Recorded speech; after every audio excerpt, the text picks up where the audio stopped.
Depth of field is a common tool photographers will use to change the look of their photograph. In this Back to Basics video, I'll explain what depth of field means and how you can control it in the field. A simple definition of depth of field is the physical distance between the closest and furthest in focus points in a photograph. We then separate further and describe a shallow depth of field. There is little in focus in your photograph. The closest and furthest in focus points are very close together in comparison to a long depth of field where there is much more in focus in your photograph. The closest and furthest in focus points are further apart. Now there are three factors that we can use to control that depth of field. Number one, we can select an aperture. Number two, the focal length of the lens that you choose to use. And then finally, number three, the distance between you, your subject, and your subject's background. Let's get into this a little bit further. Number one, let's talk about aperture. To achieve a shallow depth of field, choose an aperture that is lower.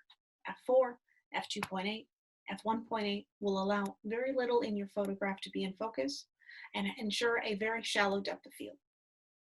A long depth of field is assured with a higher f-stop number. So f16, f22, f32, choosing a higher f-stop number will ensure a longer depth of field in your photograph.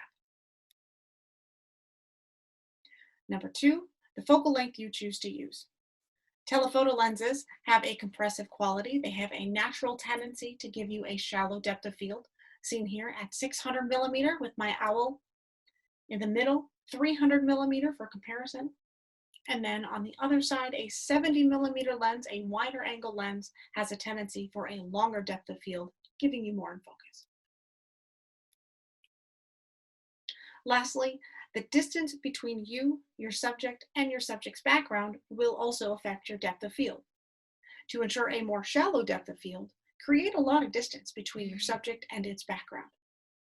If you would like a longer depth of field, meaning you'd like to see more of your background in your photograph, make sure your background is closer to your subject.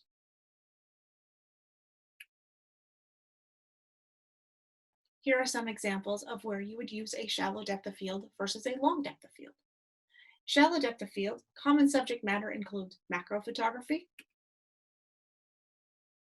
wildlife, and portraiture.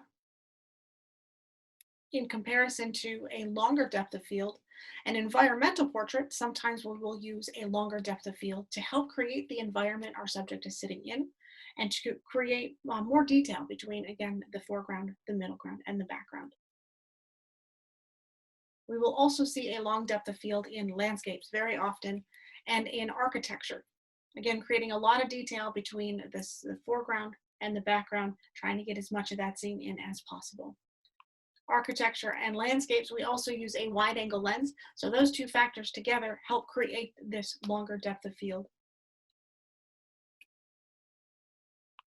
Here's a quick recap for you. How can you control your depth of field in the field? How can you control your depth of field in the field? Number one, you can choose your aperture. If you would like a shallow depth of field, choose a lower f-stop number.